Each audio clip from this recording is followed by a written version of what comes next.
Well, hello, hello. This is Rosa, rcgkreations. How are you doing? We're bringing to you a different little recipe. I'm making a Tex-Mex. Oh, hey. Okay, let's get to rolling.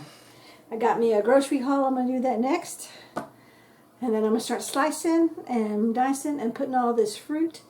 Summer is almost here. It's spring, and this is March.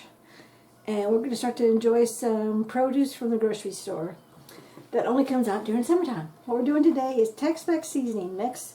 I'm also going to be making a Tex-Mex chicken. Okay, so what we're going to do first is the seasoning.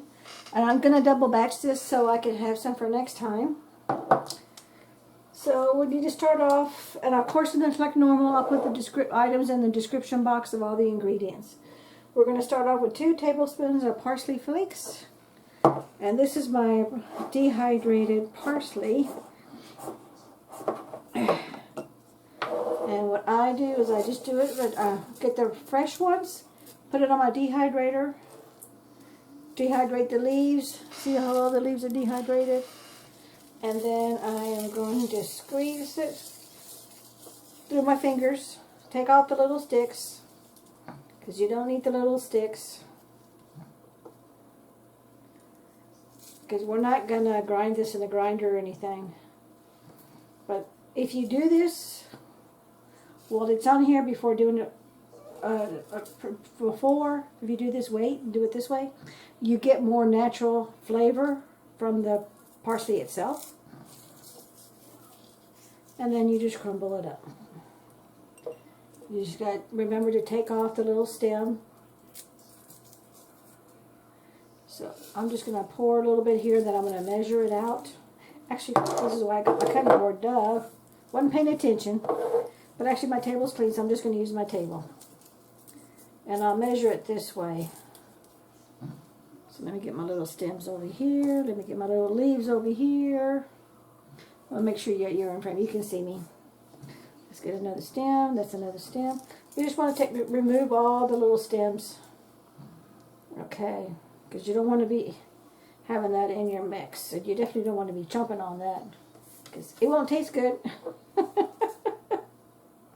Okay, so let's get a little bit more because I'm going to do a double. That's for 2 tablespoons.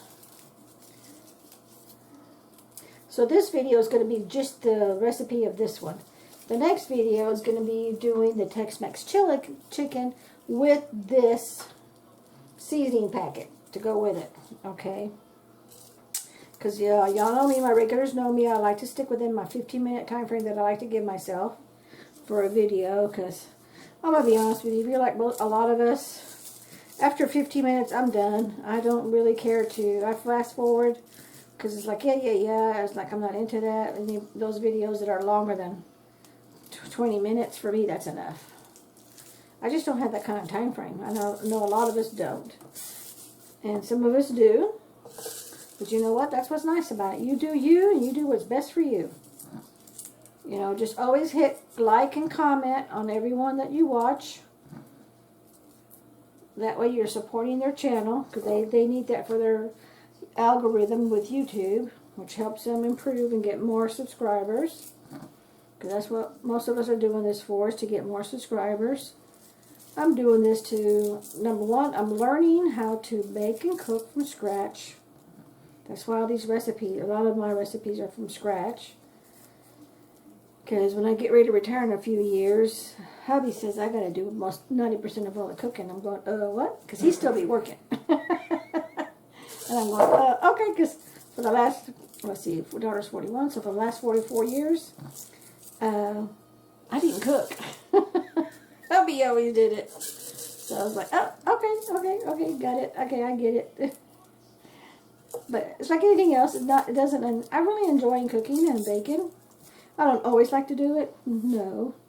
But I do like knowing what exactly we're eating, how much of a salt intake we're having, how much of a fat, cholesterol, because I'm learning how to do all that nutrition stuff, and why I may want to try this versus this. Learning a little bit about gluten and trying to get more and more gluten-free items. making my own flours, making my own starches, stuff like that. Things that I can make myself. Just so I have the skills, so I know how to do it. I have everything, and I print a lot of things. And I'm up to, no, 1, 2, 3, 4, 5, I'm up to 11 recipe books. They're all in 3-ring binders. They're all in sheet protectors. And I'm just talking right now to get all these little stems out because I think I'm almost close to my 2 tablespoons. So now, you just squeeze it, crush it. That's all you're doing. Make sure you start off with a clean table, clean hands, clean utensils, whatever it is you're doing, and just crush it up. That's all you're doing. Because this is just parsley flakes. Parsley flakes. Man, I wish we had smell-o-vision. It smells so good. Okay, we wanted 2 tablespoons of this stuff.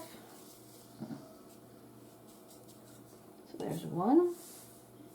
I may need to do some more. I may have to stop the video and do some more because you don't want to just sit there and see me do the same thing over and over and over. Actually, yeah. I'm going to need some more. So, because I want to double this up. So I'm going to bring it back. And all I'm going to do is put all the seasonings together. Shake this all up. And then we'll be all ready to roll. So I'm going to bring it back when we get to that next phase. Okay? Okay, we are totally done. I had a little too much, so I ended up having to use one of my other jars. I had to go get some more chives. So I used my dehydrated parsley, my cumin, store-bought cumin. I don't grow that. I don't grow anything. I don't have a garden. My other little jar of parsley, going to refill this jar with that jar. My minced onions. And my chili powder. This is just 3 different packets of chili powder. 3 different boxes that I've gotten throughout this past year. It's like everything else. You think you have something, it's like, where is it? Where is it? You put it somewhere else and you forget where you put it. Anyway, so this is my take on a Tex-Mex, oops, let me pull this up. On a Tex-Mex seasoning packet. So now I've doubled the dose, so we're good to go for another 3 or 4 meals.